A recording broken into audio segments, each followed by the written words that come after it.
What is up, geeks and geekettes? It's another episode of the Countdown to the Geekcast. My name is Steady, and with me on this episode is the one and only Jericho. How's it going, y'all? Fantastic. Hey, they responded. Hey, wow. We're live then, huh? There you go. There you go. This is going to be the continuation of our Bad Batch retrospective series. We are actually going to be talking about episode 3 today. Episode 3, which is titled The Replacements. Another great episode. Tensions are building. I'm actually going to go through kind of a real quick summary of the episode, and then we're going to discuss the hell out of it. So if you haven't seen the episode yet, I highly suggest you actually pause this video right now, go check out episode 3 of the Bad Batch, and then come back and hear what we got to say about it. We're going to be doing this all season long, even though the season's already over. But we're going to go back and actually take the time to go through, dissect, talk about all the characters, themes, plots, everything else. We love Star Wars, and we want to take our time with this. If you don't catch the Geekcast, we actually have two shows every week. The Countdown to the Geekcast, we do weekly TV and movie reviews. You can find us on YouTube as well as Facebook. Our episodes drop every Monday, Tuesday ish, and we also have a live WrestleCast stream that drops every Tuesday night. And you can find the WrestleCast crew on YouTube if you are a fan of wrestling, and not just like WWE wrestling, or not just like AEW wrestling. We're talking about like all wrestling, like All of it, around the yeah. world wrestling. So if you're a big wrestling fan, or you want to get into more hmm organizations around the world, be sure to check out the WrestleCast crew every Tuesday night on YouTube. All right, let's get into this episode, shall we? Let's do it. Fantastic. The Replacements, episode 3. We open on the crew crash landing. My movie man voice. Crosshair has been promoted to a commander after undergoing a procedure on Camino. The Empire is also considering using non clones for their new elite squad. We had an elite squad, that was Bad Batch. They kind of went rogue for good reasons, and now they're working on a new elite squad, which is not part of the clone project, which we talked about last episode. These little seeds that are actually being planted, hmm where the Empire is sort of getting away from the clones and and moving towards just using normal trained people. Crosshair, man, he's cutthroat, but how much do you put it on him as opposed to just putting it on his programming? Especially since he went under this like second procedure to kind of make sure he stays in line. I don't know, man. Like it's tough to tell because he, like you said, he's cutthroat. Part of it seems like it's just part of his personality, but then it also seems like no, it's the inhibitor chip. Right. Uh, and for them to make sure he doesn't go rogue, like or defect like the rest of the Bad Batch. I mean, Yeah. they know what he's capable of, and they have to make sure that they keep him on their side. So I don't know. I think it's a little bit of his personality, but also the chip itself. There you go. I agree. What I love about Star Wars is that every now and then we sort of get into a very horror creature type uh, situation. And you know me, I'm a big horror buff. So hmm anytime we do that, love it. One of my favorite Mandalorian episodes was one with the ice spiders. Fantastic. I know Oh yeah. they're spiders, but I can't remember what the name is, so I'll just go with that for now. So let's get back to the crew. Back on the unknown planet, Clone Force 99 is being hunted by a creature in the night, an Ordo Moondragon, who takes their capacitor. Don't see it kind of right away, but takes a capacitor, the thing they absolutely need to get off that planet, and so they're pretty much stranded here. After Hunter comes into contact with the dragon, he becomes incapacitated, and now it's up to Omega to retrieve the capacitor. We talked a lot about Omega last episode hmm because we were saying Hunter's mind, she's going to be a burden. You said about Omega last episode that we talked about.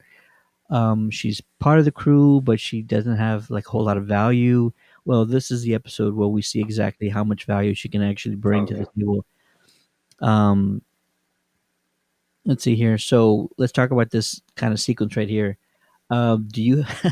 I know it's a cartoon series, animated series, but do you give Omega any shot at pulling this off? I really just like in my head, like, what are you gonna do? Like, this thing took out Hunter. Like, Right. what is Omega gonna do against this thing? Was that going through your head as No, and yeah, I mean, she's a kid, you know, like you don't put a lot of stock in kids when it no? comes to, in this case, a life-saving mission, you know, to that they need to get this capacitor to get out of there. And Yeah, um, no, I'm thinking somebody else is going to come in and save the day, but no, like they have to rely on Omega, you know, and it's yeah, like you said, it's a perfect example of what she brings to the table. they rely on her, and she pulls it off. She pulls off Hmm. Hail Mary, and sort of, this is something that happens in Star Wars movies or Star Wars content all the time. Sometimes it's not the brawn that Yeah. completes the mission, but it's the empathy, it's the patience that overcomes. It's a very Jedi way of doing things sometimes. Hmm. So yeah, she's patient with this creature. She's empathetic with what it's doing. It's Yeah. really just kind of feeding off these things, um, and doesn't really pose a threat to her in the normal sense. So she gets a capacitor, finds Hunter. He's freaking out for a minute. Like, hey, where's Omega? But yeah, everything's good. Pulls it off, and now he is, he's got it in the back of his head. Like, listen, this could actually work. She can Yeah. actually help with certain things. She's not just going to be a burden all the time. Like I'm Right. sure he was thinking. We talked about that. Like you're just going to be a distraction on our missions. I'm just going to have to be watching your back as opposed to just taking care of what I need to. So it's great to see early on in the season that she's just not dragging them down, which Right. is what we all thought, which is what Hunter thought was going to happen. You're just going to hold us back, drag us down. He didn't say any of this outright, but like that's got to be the first thing you're thinking about. Yeah. Like Oh yeah. we're on the run from the Empire. We can't be held back by anything or anyone. Well, and like you said, you know, I mean, these are trained soldiers. They have a mission. They're on the run, and the last thing they need is to have this younger, untrained person, you know, getting in the way. And they're not going to have a lot of faith in her. And um, but yeah, she's not necessarily the damsel in distress. You know, we'll quickly learn as the season goes on. Like yeah, she definitely pulls her own weight. She's not just dead weight. Exactly. Yeah. There you go. And let's go back to Crosshair because things are getting even more serious with him. He's a ruthless commander. We Hmm. find that out very quickly because they come across Guerrera's forces, and there's a bunch of civilians with him who pose no threat. Yeah. Crosshair don't care. Crosshair is like the mission is the mission, and we leave no survivors.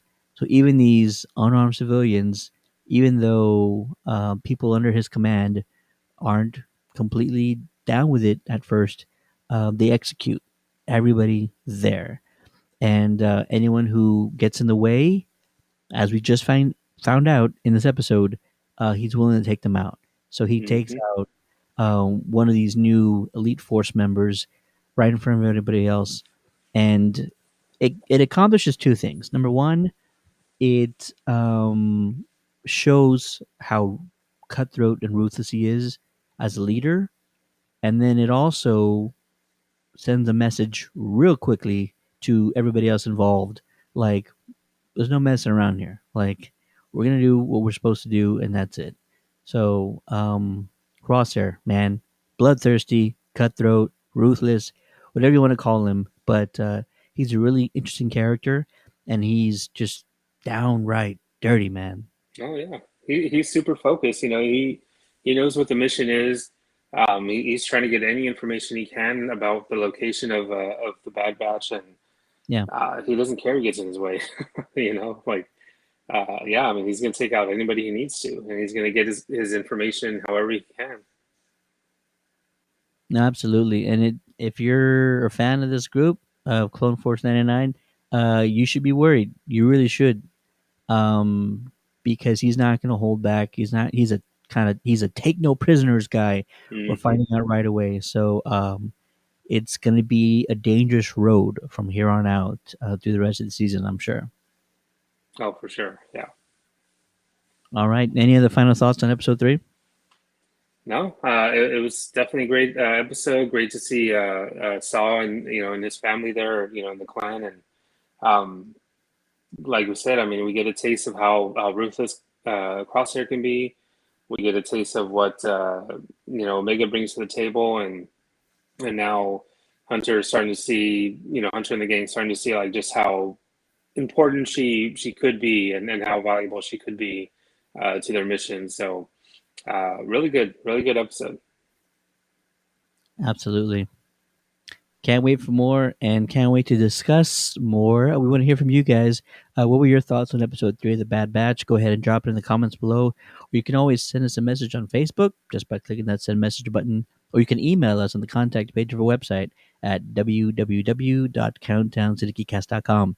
Once again, this is our Bad Batch retrospective series. My name is Steady. With me on this episode is the one and the only Jericho. Later, y'all.